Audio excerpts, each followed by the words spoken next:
세상에 있어 십자가는 어떤 의미를 가지는가? 세상에 있어 십자가는 미련한 것이요, 싫어하는 것이요, 세상은 수치라고 생각하는 것, 그것이 십자가입니다. 오늘 이것에 대해서 말씀을 나누고 진정 우리에게 있어 십자가의 의미가 무엇인지를 다시 한번 깨달으며 십자가의 능력과 그 십자가의 지혜가 우리의 것이 되어 힘있는 삶을 살아가는 우리 세상의 모든 가족들 될 수 있기를 주님의 이름으로 축복합니다. 모든 종교나 사상이나 이념들은 자기들만의 상징을 가지고 있습니다. 우리 그리스도인의 상징은 십자가입니다. 그런데 놀랍게도 기독교가 시작이 될 때는 이 상징물이 없었습니다. 초기 기독교 성도들은 서로에게 선포하고 선언하는 것으로 인정받고 인식되었습니다. 그들은 서로 만나면서 예수는 주십니다, 예수는 주님이십니다 라는 그런 고백을 하며 서로를 확인했고 서로에게 자기 자신을 드러냈습니다. Jesus is Lord 그랬습니다. 우리에게 있어 이것은 아무런 대가를 지불하지 않고도 서로에게 고백할 수 있는 말이지만 당시에 이렇게 고백하고 말하는 것은 목숨을 내놓고 하는 일이었습니다. 그것은 그 로마에 있어서 반역이었습니다. 그들에게 있어 주는 오직 한 사람, 로마 황제뿐이었습니다. Caesar is Lord 이렇게 고백해야 하는데 많은 그리스도인들이 Jesus is Lord라고 고백하면서 죽어갔습니다. 핍박을 받았습니다. 박해를 받았던 것입니다. 그래서 성도들은 카타콤베라고 하는 땅속에 굴을 파서 그곳에서 성도들이 함께 살았습니다. 엄청난 큰 영역에 굴을 파고 그곳에서 함께 신앙생활, 공동체 신앙생활을 한 것입니다. 이 카타콤베에 보면 십자가의 그림은 별로 없습니다. 이 사람들이 벽에다 성경 이야기들을 많이 그려놓고 그리고 자기들의 상징물을 그 벽에다가 많이 그렸는데 그들에게 있어 상징은 십자가이기보다는 오히려 물고기였습니다. 물고기는 헬라어로 익투스라고 하는데 그 스펠링 하나하나가 예수 그리스도 하나님의 아들 구세주라는 그 말의 첫 글자를 합하면 익투스가 되었습니다. 그래서 예수 그리스도는 하나님의 아들이 우리 구주다라는 그런 것들을 그 말로 표현하지 않고 물고기 표시를 하면서 서로 그리스도인임을 나타냈고 서로 공유하기 시작을 했습니다. 그것이 상징이었습니다. 이것은 초기 기독교 몇 세대가 흐른 후에 많은 하나님의 백성들이 그리스도인들이 상징으로 받아들였던 것입니다. 아마 그들은 생각했을 것입니다. 앞으로 이 기독교는 이 물고기가 그들의 영원한 상징물이 될 것이다 라고 생각을 했을 것입니다. 그런데 하나님께서는 그것을 바꾸셨습니다. 콘스탄틴 대제가 하늘에 십자가가 환성으로 나타난 것을 보고 그리고 그 십자가를 만들기 시작했습니다.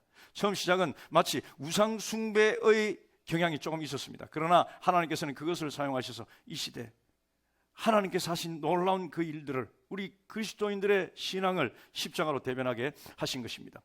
십자가가 우리의 상징이라는 것은 참 이상한 일입니다. 그것은 결코 유쾌한 일이 아닙니다. 왜냐하면 십자가의 용도 때문입니다. 십자가가 무엇을 위해서 만들어진 것인가? 사형수도를 처형하기 위해서 만들어진 것이 십자가였습니다. 그러니 이 시대 만일 예를 든다면 교수형을 행하기 위해서 밧줄로 이렇게 고리를 만들어 놓은 그것을 우리가 상징물로 만든다는 것과 같은 의미를 가지고 있는 것입니다. 이 십자가가 우리의 상징물이 되는 것, 십자가를 사형의 수단으로, 사형을 집행하는 수단으로 만들었지만 이 시대 사형을 집행하는 수단으로 만드는 그 도구를 만드는 사람들이 몇 가지 원칙을 가지고 만드는데 이 사형수들을 위해서 가장 단시간에 고통을 최소화하여 죽이는 것을 원칙으로 해서 그 도구들을 만드는데 이 십자가는 전혀 반대의 기능을 가지고 있습니다. 제일 오랫동안 매달려 있어야 하고 제일 고통스럽게 죽는 것이 십자가였습니다. 그러니 사형 도구 중에서도 가장 악질이 십자가였던 것입니다. 그래서 그 이후에 이 십자가형은 사라져 버렸습니다. 이 십자가가 우리 그리스도인들의 상징이 되었다는 것입니다. 그러니 그 십자가에 대해서 어떤 마음을 가지냐 하는 것이 그 십자가에 대한 반응일 수가 있는 것입니다. 수세기를 거쳐오면서 많은 사람들이 이 십자가에 대하여, 이 십자가의 신앙에 대하여 그것은 미련하다, 그것은 수치스럽다 하며 그 십자가의 신앙에 대해서 반대하고 그리고 조롱했습니다. 많은 사람들이 십자가에 죽은 사람을 예배하며 경배하느냐라고 생각하면서 이 십자가의 종교를 핍박했던 것입니다. 철저한 니체는 기독교를 병들고 약한 존재다, 약한 종교라고 불렀습니다. 조셉 맥도리라는 사람은 무슬림 변증자와 함께 이런 토론을 했습니다. 그가 이렇게 말합니다. 크리스천들은 십자가에 못 박힌 사람의 등에 올라타고 있다, 그렇게 말을 했습니다. 그때 이 조신이 이렇게 말합니다. 맞다, 당신 맞다, 당신 말 맞다. 우리는 그분의 등에 올라타고 있다. 그리고 그분은 우리를 하늘나라로 데리고 갈 것이다, 이렇게 말을 했어요. 이러한 극명한 관점의 차이를 말해줍니다. 세상은 십자가를 수치의 상징으로 봅니다. 그러나 우리는 이 십자가를 구원의 상징으로 보는 것입니다. 오늘 이 십자가를 세상은 어떻게 보는가? 그리고 이 십자가의 기능이 도대체 무엇인가? 그리고 우리는 어떻게 이 십자가를 바라보아야 할 것인가?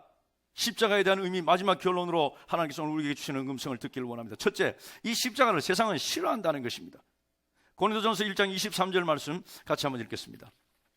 시작. 우리는 십자가에 못 박힌 그리스도를 전하니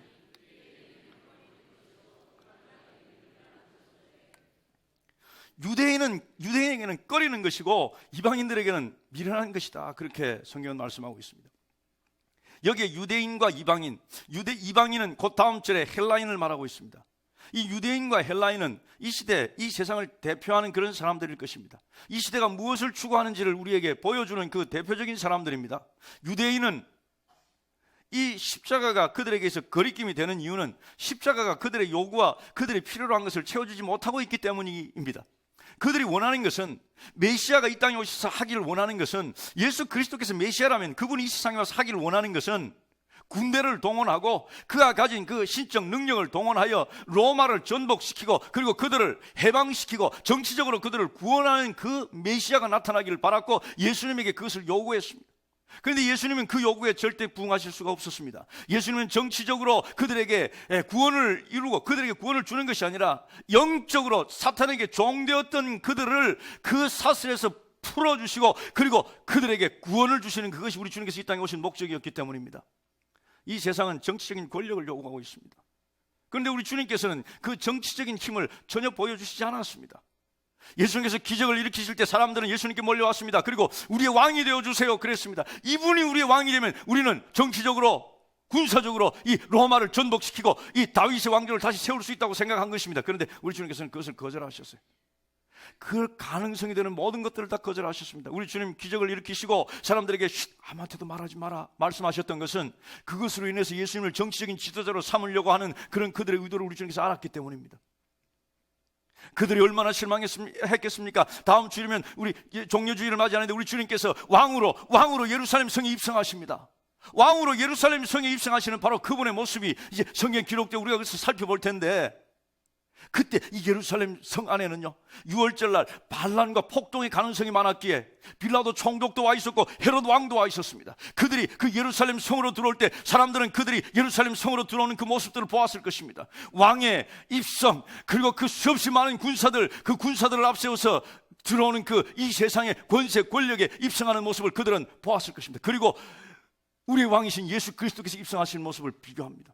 예수님께서 예루살렘 성으로 들어가실 때 군마를 탄 것이 아니라 우스꽝스럽게 생긴, 너무나도 우습게 생긴, 귀는 이상하게 커가지고 울음도 삐깅 하는 이상한 소리를 내는 그 조그만 이상하게 생긴 그 나귀를 타고 우리 주님께서 왕으로 입성하셨어요. 그러니 그들에게 있어 예수 그리스도는 메시아가 아니다라고 생각하는 것이죠. 그리고 그 주말에 예수님께서는 십자가에 달려 죽으신 것입니다. 그러니 그분이 어떻게 그들에게 있어 메시아가 되겠습니까? 그분이 어떻게 그들에게 있어 그들이 마음에 받아들일 수 있는, 용납할 수 있는 그런 모습이 되겠느냐, 그 말씀. 그들은 세상의 권세와 세상의 힘을 요구했습니다. 성경 24절에 보니까 오직 부르심을 받은 자들에게는 유대인이나 헬라인이나 그리스도는 하나님의 능력이요 하나님의 지혜니라 이렇게 말씀하면서 유대인이나 헬라인이나 그들이 예수님을 믿지 않는 사람들이 추구하는 것은 그들의 능력과 그들의 지혜를 구했고, 그리고 믿는 자들은 유대인이나 헬라인이나 다 하나님의 능력과 하나님의 지혜를 구했다 이렇게 말씀하면서 그들이 추구하는 것을 유대인은 능력을 구하고 헬라인은 지혜를 구했다, 이렇게 오늘 성경 우리들에게 정의해 주고 있는 것입니다. 그렇습니다. 이 시대는 능력을 추구하는 시대입니다. 이 시대는 공식이 있습니다. 사람들이 추구하는 것이 있습니다. 그것은 성공입니다. 그런데 그 성공을 어떤 방법으로 취하는가? 그 성공은 내가 가지고 있는 힘과 내가 가지고 있는 부와 내가 가지고 있는 명성과 내가 가지고 있는 영향력을 가지고 그것을 이루려고 하는 것, 그것이 이 세상의 관점이, 이 세상의 사상의 생각인 것입니다. 그런데 우리 주님께서는 그것을 통해서 그것을 이루려고 하지 않았습니다. 우리 주님께서 우리들에게서 능력이 된다고 말씀하시는 것은 약함이었습니다. 약함. 성경은 약한 가운데서 강해진다고 말씀합니다. 사람들은 약한 것을 싫어합니다. 약해지고 싶어 하지 않습니다. 그런데 우리 주님께서는 약함으로 그 가운데 있는 그 엄청난 강함을 보여주시길 원하셨던 것입니다. 따라서 이 시대 신앙생활 하는 사람들이 나는 약함 싫어, 나는 강함만 추구할 거야 라고 한다면 오늘 이 십자가에 부딪혀야 하는 것입니다. 그래서 내가 깨져야 하는 것입니다. 그래서 우리 주님께서 원하시는 것을 나도 원해야 한다는 사실이에요. 약함을 우리 주님께서 원하셨고, 그리고 희생을 원하셨고, 그리고 겸손을 원하셨습니다. 이것이 우리 주님께서 보여주신, 십자가가 보여준 우리 주님의 모습이었고 추구하는 사상이었습니다. 그런데 세상은 그것을 싫어하는 것입니다. 세상은 구원을 원합니다. 세상은 구원받기를 원합니다. 자기의 생명도 구원받기를 원하고, 자기가 처해 있는 그 기가 막힌 상황에서, 그 고난 속에서 구원받기를 원합니다. 그 구원받는 도구로 세상이 사용하는 것은 지는 것이 아닌 이기는 데서 구원을 얻기를 원합니다. 주는 것이 아닌 빼앗는 것에서 구원을 얻기를 원합니다. 굴복이 아니라 그 머리에 올라서는 것으로 세상을 성공하기를 원하고 구원받기를 원하는데, 우리 주님께서 추구하신 것과는 전혀 반대인 것입니다. 우리 주님께서는 다 주셨고, 우리 주님께서는 약하게 죽으셨고, 우리 주님께서는 희생하심으로 그 엄청난 놀라운 우리 주님의 사명을, 구원의 역사를 이루신 것입니다. 우리 주님은 약해 보였어요. 우리 주님 채찍에 맞으실 때, 채찍으로 때릴 때 우리 주님은 그것을 다 맞으셨습니다. 너무너무 약해 보였습니다. 우리 주님을 향하여 침을 뱉을 때 우리 주님께서는 그 침을 다 받으셨습니다. 너무너무 약해 보이셨습니다. 그러나 그분만이 진정한 왕이셨고, 그분만이 진정한 능력이었다는 것, 그것이 오늘 성경 본문이 우리들에게 가르쳐 주는 내용입니다. 아직도 내가 세상의 권력에 마음이 있고, 아직도 내가 우리 주님의 그 약한, 우리 주님의 그 놀라운 메시지보다는 세상의 힘이 더 좋다면 오늘 우리 십자가에 부딪혀야 한다는 사실입니다. 두 번째는 이 우리가 추구하는 이 세상의 힘과 세상의 권력이 우리들에게 미치는 영향입니다.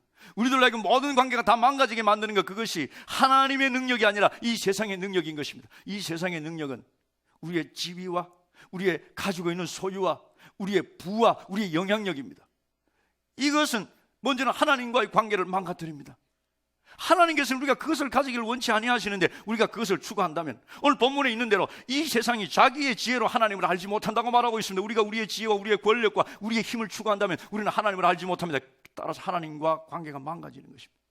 두 번째는 나와의 관계가 망가집니다. 나와 나 사이의 관계가 망가지는 것입니다. 우리는 자기 자신에 대한 가치, 자기 자신에 대한 그 밸류, 자기 자신에 대한 자아를 가지고 있습니다. 그런데 그 자아가 어디에서 형성이 되는가? 이 세상의 힘과 권력을 추구하는 사람은 내가 무엇을 가지고 있느냐에 따라서 자기가 자기를 가치를 매기는 것입니다. 내가 돈이 많으면, 내가 굉장한 권력을 가지고 있으면, 아, 너 참 대단하구나, 너 가치가 굉장히 높구나 라고 생각합니다. 그러나 그 모든 것을 다 잃어버릴 때 사람들은 상실하고, 사람들은 자존감과 모든 자존감을 다 잃어버립니다. 그래서 나는 가치가 없는 사람이야. 그러면서 자기 자신과 망가지는 게, 자기 자신과의 관계가 망가지는 것입니다. 하나님께서는 우리의 가치를 우리가 가지고 있는 소유로 매기지를 않고, 하나님께서 사랑하시는 하나님의 자녀됨으로 모든 사람에게 똑같이 거저주시는 그 하나님의 그 은혜로 우리의 가치를 매깁니다. 천하보다 귀하다 말씀하신 그 가치가 어디에서 매겨지는가? 우리가 가지고 있는 것으로 결정되는 것이 아니라 하나님께서 우리에게 부여하신 것으로 결정이 되는 것입니다. 따라서 나 자신과의 관계가 무너질 뿐만 아니라 다른 사람과의 관계도 깨어집니다. 세상의 권력과 세상의 힘을 추구한다면 서로는 경쟁 관계가 되는 것입니다. 그래서 그 관계가 망가지는 거예요. 지금 고린도 교회가 바로 그런 상황이었습니다. 서로 교회의 영향력을 행사하기 위해서 그것을 추구하면서 사람들은 사문오열로 갈라지기 시작했습니다. 나는 바울이 최고라고 생각해. 바울 목사님이 최고라고 생각해. 나는 바울 편에 있을 거야. 어떤 사람 나는 베드로 목사가 최고라고 생각해. 난 베드로 편에 있을 거야. 어떤 사람 난 아볼로 목사가 최고라고 생각해. 난 아볼로 편에 있을 거야. 그렇게 갈라집니다. 그리고 또 한 부류는 너희들 다 쓸데없다. 뭐 목사 따라다니냐. 나는 그리스도파다. 그래가지고 갈라진 것이 이 고린도 교회였습니다. 세상의 것을 추구하니까, 세상의 지혜를 추구하니까, 세상의 능력을 추구하니까 갈라지고 또 갈라지는 것입니다. 부부가 갈라지고 자녀와 부모 사이가 갈라지는 것, 그것이 세상의 권력과 세상의 힘을 추구하는 결과인 것입니다. 그들에게 외치는 거예요. 그것은 다 쓸데없다는 것입니다. 그것은 다 미련한 것이라는 것입니다. 오직 하나님의 지혜와 하나님의 능력으로 새롭게 되라고 외치는 것, 그것이 오늘 이 고린도 교회 성도를 향한 외침이고 오늘 우리들을 향한 하나님의 메시지인 것입니다. 두 번째는 지혜입니다. 이방인들에게는 지혜라고 그랬어요. 이방인들의 헬라인들에게는 자기들의 지혜. 이 헬라인들이 가지고 있는 생각은 지혜가 모든 인간의 문제를 다 해결한다고 생각합니다. 여러분, 그리스에 얼마나 철학이 많이 발달됐습니까? 그들은 그저 지혜를 논하고 지혜를 위해서 뭔가 하는 것에 자기 모든 것을 다 걸었던 사람입니다.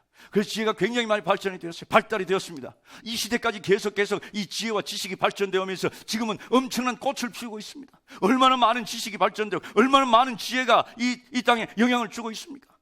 이 시대 과학문화와 의학과 그리고 모든 철학과 그것들이 아주 전성기를 맞이하고 있습니다. 의학도 얼마나 발전되었습니까? 사람의 장기를 여기서 뽑아서 다른 사람에게 막 이식시키고, 커뮤니케이션 얼마나 발전이 됐습니까? 이때 여러분, 저 휴대폰 가지고 이래 하면은 뉴욕까지 연결되고 LA까지 다 연결되는 이 자리에서 할 수 있는 그것이 바로 이 시대 우리가 누리는 그런 지혜와 지식의 이익들입니다. 인공지능도 막 만들어내고 동물도 막 복제를 하는 그런 인공지능으로 뭘 만들어 가지고 사람하고 바둑도 경기시키고 막 이러는 것이 이 시대가 아닙니까? 이 시대. 굉장한 지혜와 지식의 업적을 이루었습니다.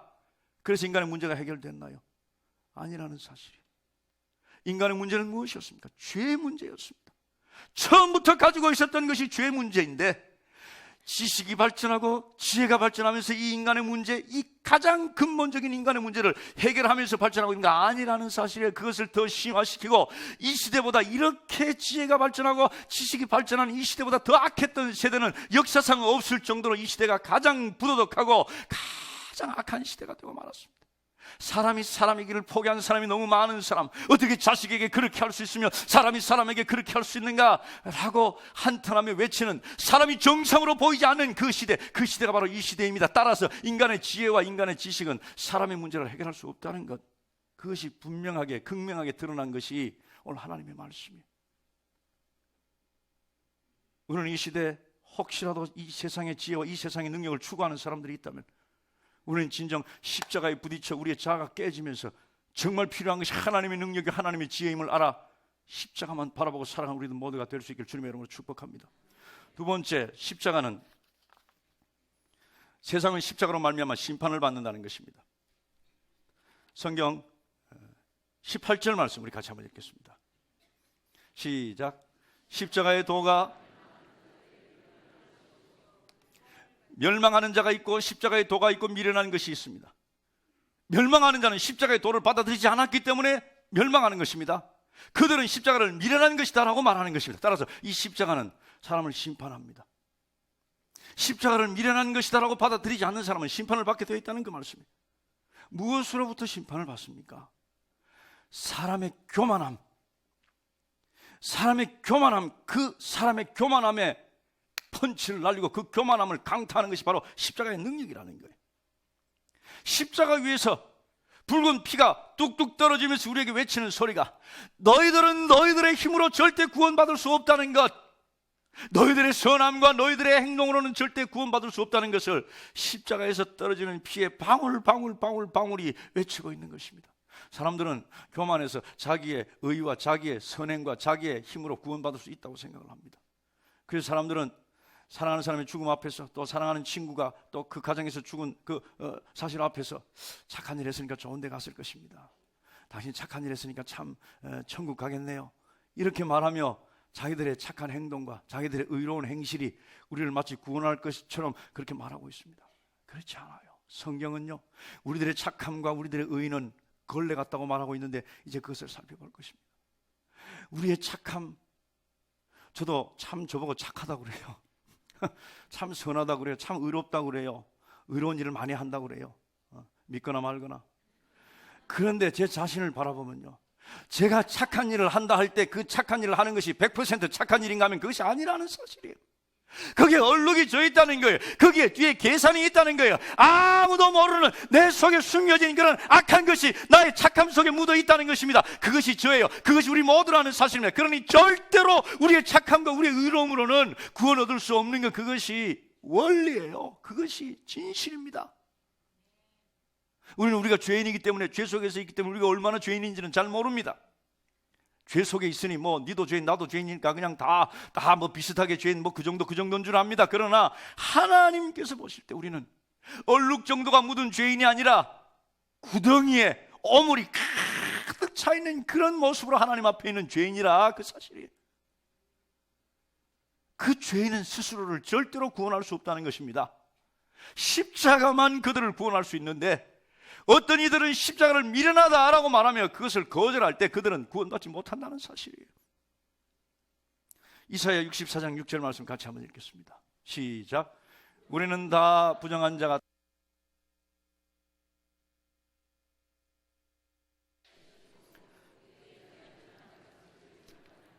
우리의 의, 우리의 착한 행실, 그것이 다 뭐라고요?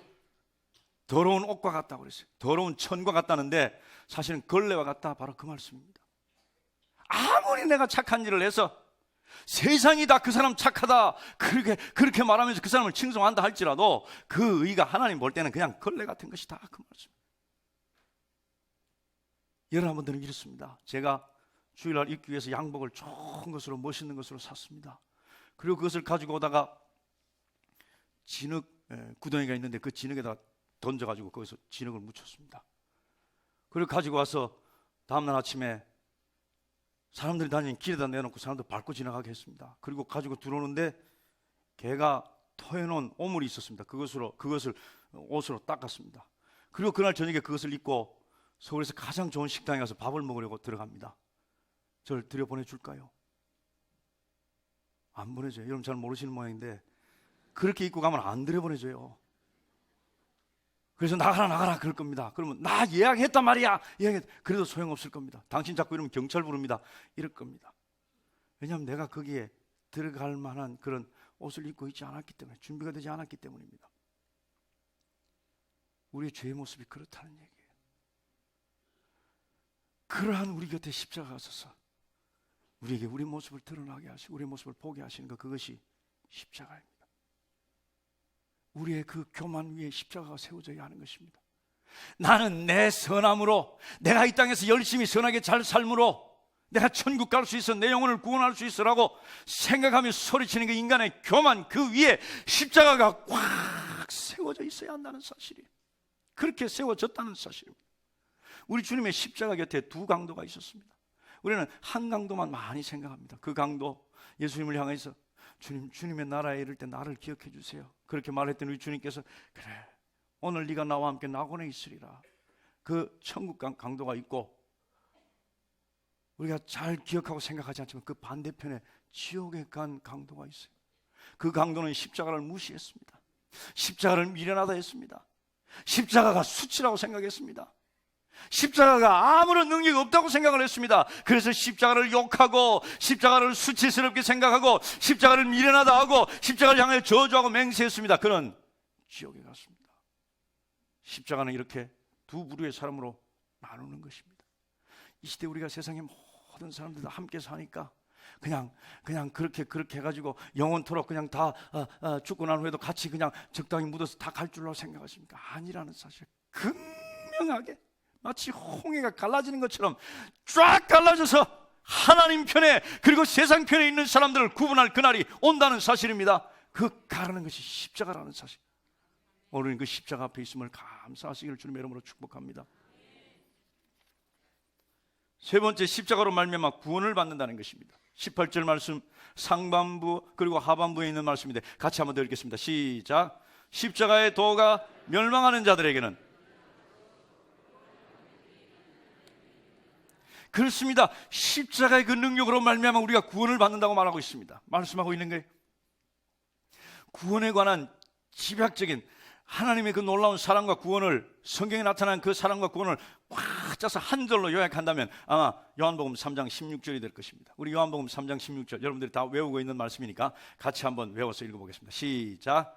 하나님이 세상을 이처럼 사랑하사 독생자를 주셨으니 이는 그를 믿는 자마다 멸망치 않고 영생을 얻게 하려 하심이라. 믿으시면 아멘 합시다. 아멘, 아멘. 하나님께서 우리를 그렇게 사랑하신다는 것입니다.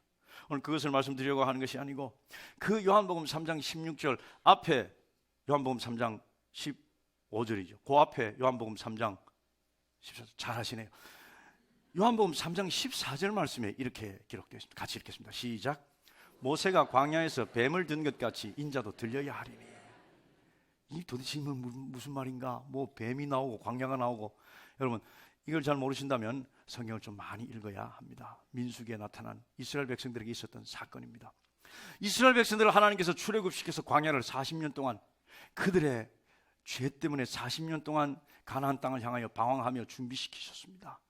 그 가운데 그 40년 동안 있으면서 이스라엘 백성들의 고질적인 그들의 특징, 그들의 특성이 드러나는데 그것이 무엇이었을까요? 고질적인 그들의 문제였어요. 우리들의 문제도 똑같은 고질적인 그 문제, 불평하는 것이었습니다. 불평하는 것. 뭐 하나님께서 먹을 것 주면 금방 했다가 며칠만 지나면 그냥 불평하는 거예요. 불평하는 거예요. 하나님의 은혜가 이랬다가 그 다음날 되면 불평하고 교회를 나오네 마네 뭐 어쩌네 내가 뭐 천국 안 가도 된다 뭐 이러면서 불평하는 거, 그것이 우리들인데 이스라엘 백성들이 똑같았다 그 말이에요. 그들의 불평을 한번 들어보겠습니다. 민수기 21장 5절 말씀 시작. 백성이 하나님과 모세를 향하여 원망하되 어찌하여 우리를 애굽에서 인도해내어 이 광야에서 죽게 하는가. 이곳에는 먹을 것도 없고 물도 없도다. 우리 마음이 하찮은 음식을 싫어하노라 하며 불평하는 게 만나도 싫다, 이제 다 귀찮다, 이제 이러는 겁니다. 하나님께서 이제 충분히 참으신 하나님께서 그들에게 뱀을 보냈습니다. 불뱀을 보냈어요. 독사를 보냈습니다. 이게 이스라엘 백성들의 텐트마다 들어가서 이스라엘 백성들 다 문 거예요. 그래서 사람들이 죽어나가는 겁니다. 그때 사람들은 다시 모세에게 와서 우리가 잘못했으니 하나님께 기도해서 이 뱀 좀 치워달라고 해주세요 그랬습니다. 그때 모세가 하나님 향해 기도했더니 하나님께서 모세에게 이렇게 말씀하신 거예요. 네가 노수로 뱀 모양을 만들어서 장대 높이 그 끝에 달아서 세우라. 그리고 백성들에게 그것을 보게 하라. 그것을 보는 자는 살 것이고 고침을 받을 것이고 보지 않는 자는 그 독으로 말미암아 죽을 것이다 그랬어요. 그래서 이스라엘 백성들 중에 나와 그 놋뱀을 장대 위에 높이 달린 그 놋뱀을 보는 자는 살았고 구원을 얻었고, 그리고 그것을 무시하고 미련하다 하고 과학적이 아니라 하고 그거 가지고 무슨 살겠느냐 낫겠느냐라고 생각하면서 보지 않았던 사람들은 다 죽었다, 이렇게 말하고 있습니다. 이것이 예표였습니다. 오늘 신약의 요한이 이것을 끌어다 예수 그리스도의 십자가와 연결시키는 하나님의 예표였다는 사실이에요. 오래전에 하나님께서는 놋뱀을 세우시고 예수 그리스도의 십자가를 그들로 하여금 보게 하신 것입니다. 자, 놋뱀이 섰습니다. 그 대상이 무엇이었습니까? 그들이 좋아하는 것이었습니까? 그들이 사랑하는 것이었습니까? 아니었습니다. 그들을 물었고 그리고 혐오하는 죄의 근원이 되었던 뱀, 그 뱀을 장대 끝에 달아서 사람들을 지금 보게 했습니다. 예수 그리스도의 시대, 예수 그리스도께서 십자가에 달릴 때 그 십자가는 사람들이 좋아하는 것이 아니었습니다. 사람들이 혐오하는 것이었습니다. 가장 비참하고 가장 수치스러운 것이었습니다. 그것을 높이 들으시고 그것을 높이 세우시고 그것을 보는 자는 살 것이다, 그것을 믿는 자는 살 것이다 말씀하시면서 똑같이 구원 역사를 이루신 것입니다. 십자가는 구원을 위하여 하나님께서 세우신 것입니다. 십자가를 바라보는 사람 구원을 얻는다고 말씀하고 있습니다. 자, 이제 요한복음 3장 14절을 읽었으니까 15절 말씀 같이 한번 읽겠습니다. 시작. 이는 그를 믿는 자마다 영생을 얻게 하려 하심이니라. 구원을 얻는 것, 영생을 얻는 것은 그 십자가 하나님께 세우신 그 십자가를 믿는 자가 얻을 것이다 라고 말씀하고 있습니다. 믿으시면 아멘 합시다. 그것을 믿는 자는 영생을 얻었다고 말합니다. 그것을 믿는 자는 생명을 얻었다고 말합니다. 그것을 믿는 자는 천국에 간다고 말하는 것입니다. 여러분 영생을 얻으셨습니까? 여러분들은 천국에 갈 것입니까? 그런데 이걸 어떻게 합니까? 어떤 사람 그걸 어떻게 하느냐 물으니까 느낌으로 알아요. 느낌으로. 나는 천국 갈 것 같아요. 얼마나 기쁜지요. 난 요새 땅 위를 걷는 것 같지 않아요. 마치 구름 위를 걷는 것처럼 그래요. 요거 믿었다가 큰일 납니다. 요거 믿었다가 우리 속에 있는 느낌은요, 조석 변개하여 어떤 날은 그랬다가 어떤 날은 그냥 바닥까지 떨어지면서 뭐 예수가 어딨노 이래가지고 천국 가는, 이게 우리의 느낌이고 이게 우리의 소망이, 우리가 가진 거예요. 그것 때문에 우리가 천국 가고 안 가는 것이 결정되고 그것 때문에 확인되는 것이 아니라 믿음 때문이라는 것입니다. 여러분 믿으십니까? 아멘. 그럼 여러분들은 영생을 가진 것입니다. 내 느낌에 내가 하나님과 멀리 있는 것 같고, 내 느낌에 내가 망할 것 같고, 내 느낌에 내가 굉장히 저 아래로 내려가는 것 같지만 나에게 믿음이 있다면 내 느낌과는 전혀 상관없이 나는 영생을 얻었고 구원받는다는 사실이에요. 어떤 사람은 내가 그렇게 원하니까, 믿음이 아니라 내가 그렇게 원하니까 나는 구원을 얻을 것이다 라고 말하는 사람들이 있습니다. 이 시대에 굉장한 유혹이 우리 크리스천의 믿음 생활에 들어와서 우리를 망가뜨리는 것이 있습니다. 좋게 시작했지만 망가뜨리는 것, 그것이 긍정의 힘이에요. 긍정의 힘, hope. 그렇게 믿고 그렇게 자꾸 주문하고 그렇게 가면 그렇게 된다는 것, 하나님과 관계없이 그렇게 된다는 것을 믿는 그 믿음이 이 우리들의 신앙 속으로 막 들어왔어요. hope, 긍정의 힘. 어떤 사람 있습니다. 노먼 댄슨 피어라고 하는 사람이 있습니다. 이 사람은 긍정의 힘을 주장했던 목사였습니다. 이 사람을 멘토로 둔 사람이 바로 크리스탈 교회 목사였습니다. 크리스탈 교회 그 아름다운 크리스탈 교회 그 사람이 이 사람의 영향을 받아서 이 사람을 멘토로 두고 그리고 포지티브 띵킹을 노래했습니다. 로버트 슐러 목사, 세계적인 목사님이었습니다. 그 목사님 참 안타깝게도 그렇게 아름다운 교회를 이루어놓고 자기 생에 그 교회를 파산시키고 말았던 교회. 포지티브 띵킹은 안 된다는 걸 우리들에게 보여주었던 교회. 긍정의 힘은 신앙이 아니라는 걸 보여주었던 교회였습니다. 우리는 예수 그리스도의 능력을 믿는 것이지 긍정의 힘을 믿는 건 아닙니다. 그 사람이 이렇게 외쳤어요. 여러분, 우리가 한다, 된다 믿으면 믿는 대로 됩니다. 그러면서 한 가지 제안한 것이 있습니다. 아침에 일어나서 침대에서 내려오기 전에 3번 이렇게 크게 주문처럼 외치라는 것입니다. I believe, I believe, I believe. 나는 믿는다, 나는 믿는다, 나는 믿는다. 그러고 나와서 하루를 살라는 거예요. 존 스토트 목사가 그것을 지적하기를 나는 믿는다, 나는 믿는다 하면서 그 믿는 대상을 언급하지 않았다는 거예요. 누구를 믿는지는 상관이 없다는 것입니다. 자기가 확신을 가지고 긍정적인 생각을 가지면 그대로 된다는 것, 그것이 이 시대 교회 안에 들어온 이단이에요. 이것 때문에 우리가 우리 속에 영생이 있음을 믿는 것이 아니라는 사실이에요. 우리 속에 영생이 있음을 믿는 것은 우리가 믿으니까, 우리가 믿음을 가졌으니까 우리 속에 영생이 있음을 믿는 것입니다. 우리가 구원받았음을 믿는 것입니다. 오늘 믿음에 대하여 잠깐 말씀을 나누려고 합니다. 여러분, 믿음이 어떤 것이 믿음입니까? 무엇이 믿음입니까? 여러분은 어떤 믿음을 가지고 있습니까? 나는 성경에 있는 거 다 믿어. 예수님께서 이렇게 하셨다는 거 내가 다 믿어. 내가 그걸 절대로 의심하지 않아. 그러면서 예수님과 전혀 상관없는 삶을 산다. 그건 믿음이 아니라는 사실. 성경은 말씀하기를 사탄도 믿는다 그랬어요. 야고보서 2장 19절에 보니까 네가 하나님은 한 분이신 줄 믿느냐? 잘하는도다. 귀신들도 믿고 떠느니라. 귀신들이 영생 얻습니까? 구원받았습니까? 아니라는 사실입니다. 우리가 하나님의 말씀을 믿는다면 그 말씀을 신뢰하면서 그 말씀이 우리들의 삶이 되어야 하는 것입니다. 한번 따라서 믿음은 삶이다. 우리는 살아가면서 굉장히 많은 믿음을 표현하면서 믿음 속에서 살아갑니다. 우리가 한국에서 로스앤젤레스로 가려고 하면 로스앤젤레스로 가는 비행기가 있습니다. 저 비행기 로스앤젤레스로 가는 거 내가 믿어. 믿기만 하면 아무 소용이 없는 게 그 비행기를 타야 하는 것입니다. 그리고 그 비행기 안에 있을 때 그 비행기 안에서 자유함을 누리면서 우리는 갑니다. 뭐 불안하기도 하고 어떻게 공중에 날아올라서 갈 수 있을까라는 그런 불안한 생각도 있지만 거기에다 몸을 맡기고 그리고 그 비행기가 이륙하여 하늘을 오랜 시간 날아 로스앤젤레스에 도착하는 것입니다. 그것이 믿음이에요. 난 저 분명히 갈 줄 알아. 하지만 타지 않는 것은 믿음이 아닙니다. 우리 사람 또 믿음 속에서 살아갑니다. 몸이 이상해요. 몸이 아파요. 병원에 가서 진단을 해보니 무슨 병이래요. 그런데 그 병명 발음도 잘하기 힘든 병명입니다. 내가 그 병 잘 모르니까 난 그 병 인정 안 할 거야. 나는 그 병 안 걸려서 이렇게 말하는 사람 한 사람도 없을 거예요. 아, 내가 병이 걸렸구나. 그러면 이제 의사가 처방전을 써줍니다. 한 글자도 알아볼 수 없는 그런 아주 이상하게 써주는데 그걸 믿어요. 그걸 가지고 어디로 갑니까? 약국으로 갑니다. 약을 지어주는데 이 약이 무슨 약인지 지가 어떻게 알아요? 노란 거 빨간 거 다 있지만 이 성분이 뭐며 뭐 전혀 아무것도 모르지만 믿고 먹습니다. 그리고 그 다음 단계, 회복의 단계, 그 다음 삶을 향해서 나아가는 것입니다. 우리의 믿음은 그런 믿음이어야 합니다.